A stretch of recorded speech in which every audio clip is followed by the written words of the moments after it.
Welcome back, beautiful family, to another installment of the Kingdom Marriage Prep series. If you clicked on this video because it's part 2 of our biblical roles, you're in the right place at the right time. I do believe that this video is largely based on the information from part 1, so I would advise that you pause here and go watch part 1 if you have not seen the first installment. And if you have, then let's go right on. Let's continue right on. So this is our follow-up, our second part, our second installment to understanding biblical roles and spiritual energies. That's really what we should be calling it, because we're not discussing, the role of a woman in the kitchen or the role of the man in the home. Like, that's not what we're discussing here. We're really talking about the energies that healed king and queen conscious men and women bring to the marital union, in God ordained unions. Okay, it's a very different discussion when we leave all that gender mess out of the way, when we stop talking about what men and women should be doing, and we more so focus on how we should be, okay, what the masculine and feminine energy should be or should become to even step into marital bliss as God originally designed. If this is your first time clicking on this video or clicking on this channel, my name is Samara. I am your host and founder here at Healed Woman. We're a growing, thriving community of kings and queens on fire for so many things in the kingdom, serving God, living out purposeful lives, and tackling relationships and love as God's original design, okay?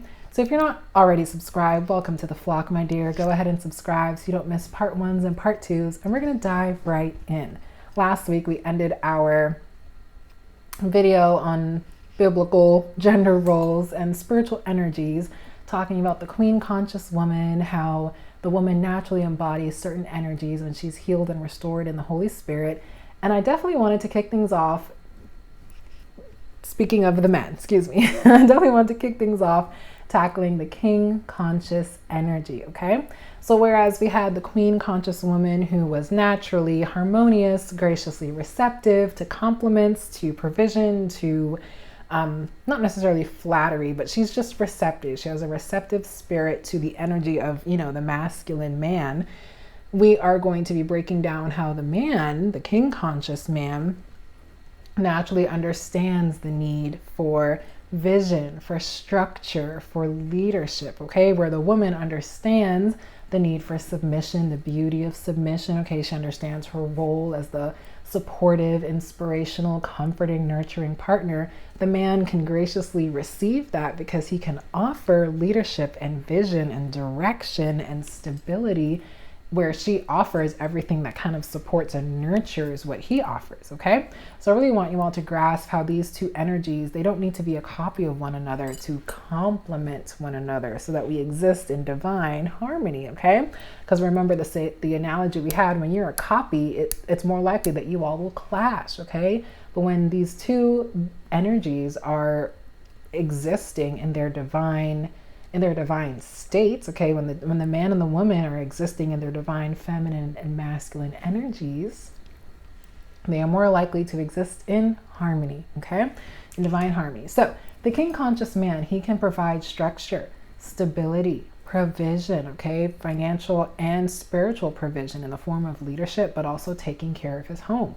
He can provide the vision, order, and logic, where the woman provides emotional support, okay, where she provides an emotional perspective, where she provides intuition and a more spiritually keen, I would say, perspective, okay, or awareness of certain things, whereas the man may not always readily see things from that point of view. Yes, you can absolutely be a very well spirit-led man, okay, a man who is very well led by the Spirit, okay, but there is still something to be said about the divine feminine spirit, where she just picks up on things that the average man simply does not, okay? Intuition, spirit, discernment, whatever you want to call it, honey, the woman, we have it, okay? That's absolutely one way in which we are distinct, yet we are still equal in value. We're not more valuable to the kingdom because we possess an intuition. I believe both sexes possess intuition, but I believe that the feminine spirit is able to tap into it in a way that is inexplicable, really inexplicable. And that's a beautiful thing, okay? To have that sixth sense, to have that gut feeling, to have that voice that's just like, yes, no, maybe so. You know what I mean? Okay? So the king conscious man is able to provide all the things that we spoke of, and he still has an ability to consider his wife's intuition and feelings and perspective when making decisions, okay, for the family. He's making destiny decisions for his family. He's not out here, trying to run his family into the ground, burn everything to the ground that they're building together. He's making destiny decisions, taking his wife and his family's opinions into consideration and making the best decision for that family unit, okay?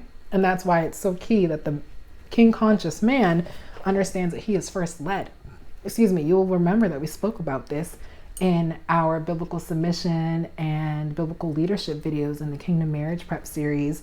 Shameless plug, please do check out the rest of the videos in this series because they are very important and very necessary for understanding how to go from the single servant to the married couple in the kingdom, okay? So we spoke about how the king understands that he is first led. He's first a submitted king before he can even expect submission from his queen, okay? Both kings and queens are called to submit, and the man understands that he must model submission before he can even expect it from his queen. And that's something that the king conscious man understands effortlessly. Before union, he understands that he is supposed to model submission, model provision, model leadership before he can even expect, someone to admire him and follow suit, for someone to submit to him and to, honor him and respect him. Okay? The king conscious man, he is goal oriented, okay? He is solutions oriented. He's a problem solver. He is proactive, okay? These are characteristics. These are abilities. These aren't necessarily things that you do. These are postures that you are, okay? These are energies that you embody. These are things that are pruned in you in your single season so that when you do step into a union, your husband and your wife can appreciate the person you've become, not just the actions that you do. And yes, the becoming is a series of practicing through actions, but you are no longer in practice mode where you are in performance mode when you step into marriage, when you say, I do. After the altar, it's performance, baby. It's no longer the practice round, it's the performance era. Okay? So the man, he is goal-oriented, focused on leading his family into spiritual destiny, into generational wealth. He's providing safety and security along the way. He's providing stability and structure for his family along the way. So like I said, the feminine spirit, she flows. The masculine provides that container in which she can flow. Okay, if that's an analogy that resonates with you, I believe the feminine spirit is definitely more fluid than the masculine one. Not that they can't be, but the man provides the structure. The woman is the matter, is the energy within that structure. So he provides stability, structure, security, provision, housing, you know what I mean, leadership. And the woman, she provides all the honey, all the sweetness, all the positivity within that structure that he creates. So I've used this analogy where you want to be a man's peace. The man first has to establish a household of peace and order for you to come in and maintain it. So it's not just about stepping in and being this man's peace. It's really about maintaining and upholding the peace that he has already set parameters around in his own home, in his own life, okay? And these are things that I want you all to understand. The difference between being a wife or performing wifely duties and being the helpmeet is in the energy. It's in the energy, which is why this video cannot possibly break down gender roles and what each of you should be doing to contribute to a 50-50 household, or what it looks like when you come home from work and who does the dishes, because that is just nonsense. That is honestly child's play compared to the way that you energetically show up in marriage. And remember, in the first installment of this video, we broke down identity, how your identity will dictate the roles that you fulfill, will dictate how you show up in those roles. And so you thinking that doing dishes makes you a better wife, honey, think bigger than that. Think bigger than that, honey. The way that you show up for your husband as an inspiration is what will make you the irreplaceable wife versus all the things that you can do for him. The way that you show up in his life is why he will cherish you, not for the things that you necessarily do, Yes, it's important to do favors and to contribute to the household and all this good stuff. Yes, that's the practical world in which we live. Things must get done. But anyone can do dishes. Anyone can run a dishwasher. Anyone can, you know what I mean? Come on. Anyone can send their children to school. But what is your heart posture when you are doing those things? What is your spiritual disposition? What is the energy you're bringing to this man's life in the doing? What's the energy you're bringing? How have you made yourself irreplaceable? Because like I said, anyone can push start on a dishwasher, but how have you made yourself irreplaceable, indispensable to this man, to the point where he will crown you his wife, okay? And that's the difference, my dear, okay? So going back to the king conscious man, he benefits from his wife's ability to nurture him and the family. Come on, full circle. So if you do not nurture this man in a way that speaks to his heart, it doesn't matter how many dishes you do or how often you clean. His heart is still missing what he is yearning for from you. He is still missing that nurturing, okay, that comforting, that sexual availability. Come on, that sexual intimacy, I would say, the availability for sexual intimacy. He is still craving and desiring things that you are not fulfilling because you're so caught up on gender roles that you forget God is so much more concerned about who you are in your marriage versus what you do. Come on, I know I'm speaking to someone where you have been so tied up in performing a checklist that you forget that that's not the reason why your husband married you. And if your husband is the provider that we're speaking of, or that, you know, that we are aspiring to marry one day, he can take care of all of that, honey. He can outsource all those services. But when all the services are outsourced, what's left for you to do? Or what's left for you to be? And that's full circle, going back to roles versus identity. You don't necessarily need to do anything if your husband can outsource, you know, the housekeeper, the maid, the laundromat, you know, not the laundromat, but the laundry services. You know, if he can outsource food services, chef, I don't know, whatever, private driver, chauffeur, okay, let's just put it out there. If he can outsource some or all of those services, what do you bring outside of those services? Outside of those roles that you're trying to fulfill? What is your identity say that you are as his wife? Okay? And that's where the queen conscious mindset comes in, where you are bringing an indisposable energy into his life. Because everything else he can take care of. But are you coming in as a comfort, as a nurturer, as a willing vessel, as a cheerleader, as a support, as an inspiration, as someone that he can do life with? Okay? Game-changing mindsets, game-changing approach to marriage, to roles, to identity. Okay? So, going back, I know we keep kind of talking about the queens, but man, it's all wrapped up in there. So the king conscious man absolutely benefits from his wife's ability to nurture him, which means he is freed up to focus on other aspects of the relationship that the wife now doesn't have to worry about. So again, full circle to harmony and balance. She's bringing the nurturing, he's bringing the provision. Together, he brings the money, she brings the honey, and they dwell in blissful union, okay?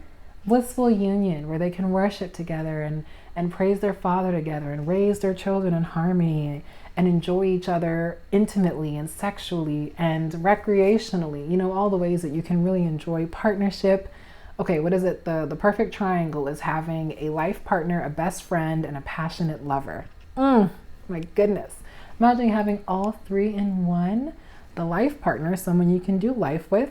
The best friend, someone that you can tell all your secrets to, and you know, you can really be the genuine version of yourself with them.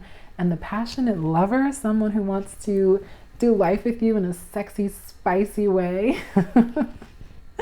Okay, that is a powerful combination to have in one person. My goodness, imagine the harmony of that relationship. Imagine the pleasure and the ecstasy that effortlessly flows in that union, okay?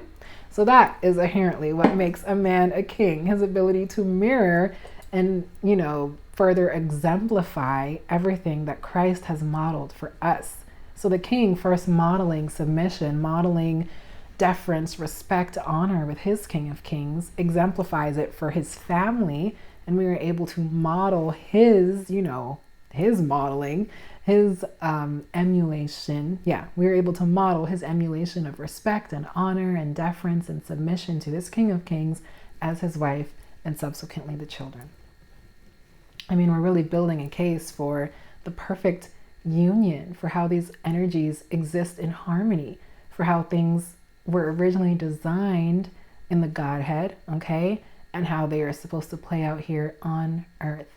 And I just pray that this stuff is inspirational and transformational for you all, that you all understand how beautiful it is to be set apart, to emulate the Godhead, to understand how these energies balance one another in marriage, okay?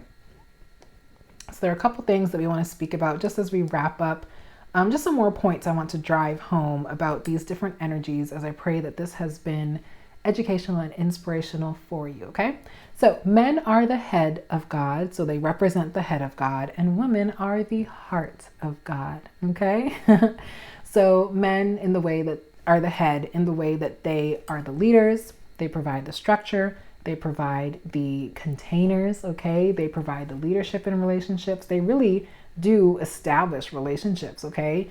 It is always the man proposing marriage. It's always the man proposing, moving things to a more serious point, okay? Proposing marriage, proposing an engagement, kind of initiating, the start of a relationship. Not that a woman couldn't, but it is typically, and it's more favorable, it's typically on the man, and it's more favorable for the man to initiate that level of intimate relationship with a woman, okay? To be in pursuit. So that explains why men are natural leaders and women are natural nurturers, okay? If women are the expression of the heart of God, we are natural nurturers, comforters, guides, not necessarily leaders, but guides, present helps, okay? And if we think about it, the characteristics used to describe the woman of God are the same characteristics used to describe the Holy Spirit. Think about it. I believe the woman, the queen conscious woman, the spirit-led woman, is a physical embodiment of the Holy Spirit, a present help, a helpmeet, okay, a helper to her spouse, to her husband, okay? She's a nurturer, she's a comforter, she is always there when you need her, when you call on her, she's there, okay?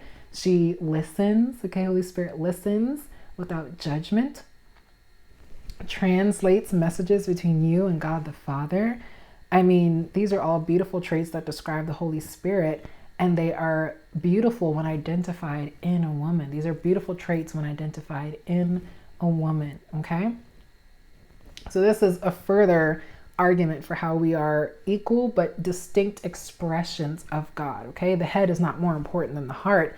It's just inherently two different expressions of a being, and when they coexist, it's beautiful, because you do make decisions from both the head and the heart. You can think, or you can be led with both the logical and the emotional side of you, okay?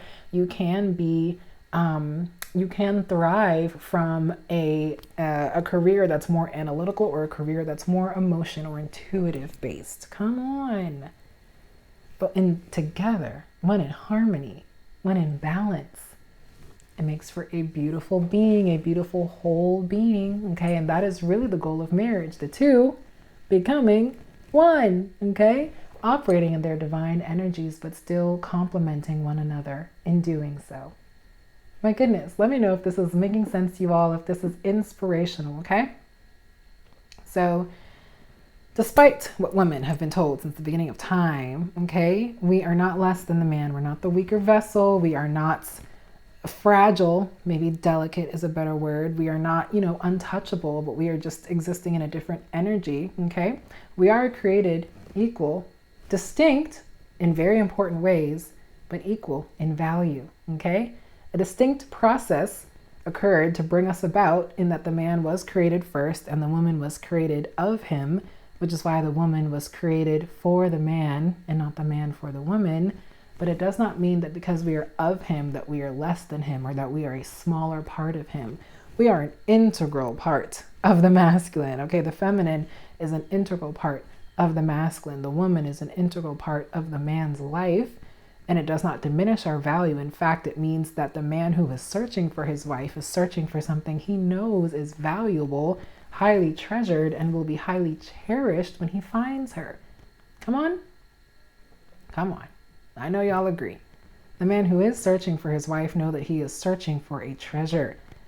And any man who has searched for or has been in pursuit of the woman God has for him, it's like winning the prize or winning a trophy, or, you know, getting that like sigh of satisfaction and deep relief when he has found the woman God has for him.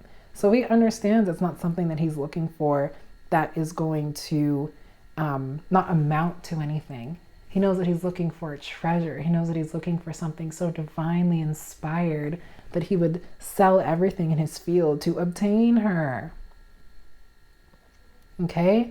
Finding you as a treasure, as the treasured wife, as the pearl in an oyster, means that this man will do some digging to be able to uncover you as the pearl that you are. That he has had to do some extensive searching, soul searching, okay? Leveling up, evolving to even embody the energy that he needs to pursue you. And you know that you have been developed like a pearl in an oyster for a season to be found as the beautiful feminine energy, the Holy Spirit that he needs in his life. So when God purposes to bring two people together, when God purposes to bring together a leader and an incubator so that the woman can incubate the vision that he's given the man to steward it to completion, he knows he's bringing together something so beautiful, so divine, so divinely appointed for such a time as this, that it took everything on both the masculine and the feminine. It took them everything. It cost them everything to be able to come together, which is why it's so beautiful when those two energies can finally dwell together in perfect harmony, because they know they've given up everything else to find each other, and they will thrive in union together, just the way God ordained it. My goodness, okay? I cannot even explain how powerful this truth is, but I think this is freeing a lot of people. That you don't have to necessarily do as much as you think you need to one, catch the attention of your king, okay? To find the man God has for you, to become the woman God has ordained you to become, okay? These are things that will naturally occur on your healing journey, that will naturally occur on your becoming journey, so that when you are presented to your king, it's effortless, it's flawless, okay? The execution of your reunion will be flawless because of the way that you have sacrificed and allowed yourself to be built up for a season, so that when God introduces you to your divine spiritual match, you're ready to handle them. You're ready to dwell in divine balance with them, and you're ready to do life with them, okay? I pray that this content was inspiring. I pray it really shed some light on some areas that you all may be tripping up over. I know for me, it's definitely freed me. I don't have to worry about doing when I am becoming the queen conscious woman. And in becoming, that will dictate my actions. My identity will dictate my role. And it doesn't matter what role I embody, as long as I am firmly and permanently rooted and grounded in Jesus Christ, everything else will fall into place. And I pray the same for you all, for all the viewers and newbies and OGs on this channel, okay? So this was really the last installment for now of the Kingdom Marriage Prep series. I pray that you all take all these gold nuggets and run back to your father for further confirmation and clarification, and for further explanation on anything that may not have resonated with you in the moment. Of course, my inbox is always open, so please feel free to join or connect with me on any of the other platforms that I've listed in the description box below. And I will see you all on the other side of Kingdom Marriage Prep.